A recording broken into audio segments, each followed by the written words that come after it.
बिस्मिल्लाहिर्रहमानिर्रहीम, अस्सलाम वालेकुम। आज हम बना रहे हैं गोभी गोश्त, मटन गोभी गोश्त। सबसे पहले मैंने मटन ले लिया है। मटन मिक्स है, हड्डी वाला शामिल है। आपकी अपनी चॉइस है, जिस तरह का गोश्त आप लेना चाहते हैं आप यूज़ कर सकते हैं। यह हाफ़ केजी से थोड़ा सा कम है। एक अदद मैंने गोभी का फूल लेकर उसका इस तरह से फ्लावर्स अलग करके अच्छी तरह धो के वॉश करके रख लिया। इस साइज़ में आप इसके फूल अलग कर लीजिए। धो के वॉश करके इसको रख लिया है। मीडियम साइज़ की 2 प्याज लेकर उनको मैंने स्लाइस में काट लिया है, ये आप देख सकते हैं। 1 टेबल स्पून से थोड़ा सा कम पिसा हुआ धनिया पाउडर, लाल मिर्च का पाउडर हस्बे ज़रूरत, हाफ़ टी स्पून गरम मसाला, हाफ़ टी स्पून हल्दी, नमक हस्बे ज़रूरत, लहसुन अदरक का पेस्ट 1 टीस्पून, 2 मीडियम साइज़ के टमाटर लेकर, एक स्मॉल था एक मीडियम साइज़ का टमाटर था, उसको लेके मैंने इसको रफली काट लिया इस तरह से। और 3 अदद हरी मिर्चें, ऑयल हस्बे ज़रूरत और हाफ़ कप। सबसे पहले करना ये है, और पानी भी हस्बे ज़रूरत आप अपने गोश्त के हिसाब से ले लें जितनी आपको ज़रूरत हो। आपका गोश्त डिपेंड करता है कितने टाइम में गलता है। या बीफ में भी बना सकते हैं, चिकन में भी बना सकते हैं, मटन में भी। चिकन में मैं आपको इंशाल्लाह दूंगी रेसिपी गोभी गोश्त की। आज हम मटन में बना रहे हैं, इसकी जगह ऑप्शनल आप बीफ भी यूज़ कर सकते हैं।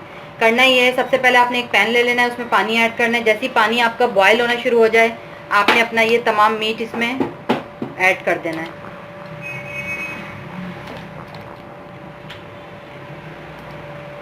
इसी के साथ हम अब अपनी स्लाइस की हुई प्याज,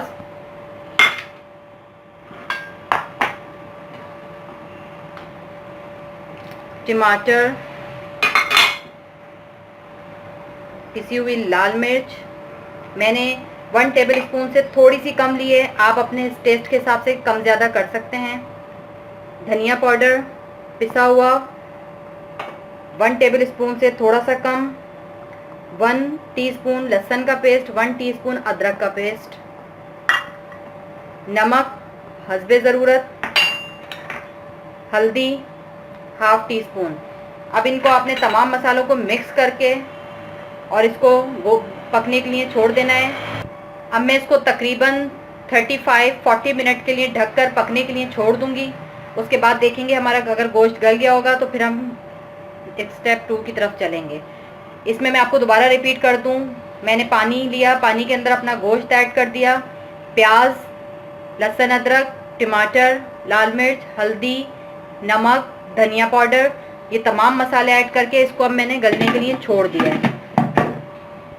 गोभी, हरी मिर्च, गरम मसाला, ऑयल ये ऐड नहीं होगा स्टार्ट में, ये हम अपना स्टेप 2 में ऐड करेंगे चीज़ें। अच्छा, आप ये देख सकते हैं, इसको तकरीबन मैंने 45 मिनट पकाया है। मेरा गोश्त, प्याज, टमाटर तीनों चीज़ें बहुत अच्छी तरह से गल गई हैं। पानी इसका खुश्क होना शुरू हो गया। अब हम इसके अंदर अपना हाफ़ कप ऑयल ऐड करके इसकी खूब भुनाई कर लेंगे। जब बिल्कुल ऑयल सरफेस पे आ जाए, कंप्लीटली पानी इसका खुश्क हो जाए, मसाला अच्छी तरह से भुन जाएगा, फिर हम इसको अपनी गोभी के साथ भूनेंगे। ये देख सकते हैं आप, ऑयल ऊपर आ गया है, पानी बिल्कुल खुश्क हो गया है, मसाला बहुत अच्छी तरह गल गया है। अब हम इसके अंदर अपनी गोभी ऐड करके इसको भून लेंगे। आप ये देख सकते हैं, इसको मैंने अच्छी तरह भून लिया है। गोभी के साथ 2 से 3 चमचे पानी ऐड करते जाना है और इसको भूनते जाना है।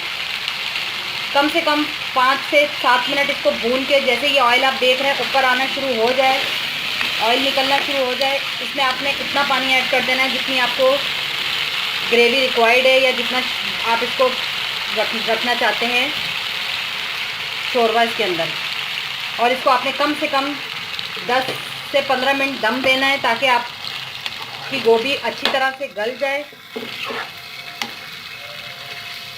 और आपका जो ये शोरबे का पानी वो अच्छी तरह पक जाए। अब इस पोजीशन पे आप अपनी ये 2 हरी मिर्चें ऐड करके इसको आप 10-15 मिनट के लिए दम दे देंगे। अच्छा, आप ये देख सकते हैं, इसको हमने 10 मिनट दम पे पका लिया था और हमारी गोभी बहुत अच्छी तरह से गल गई है, ये आप देख सकते हैं। अब आपने करना ये है, इसके ऊपर ये हरा धनिया स्प्रिंकल कर दीजिएगा और ये जो हमने गरम मसाला रखा हुआ है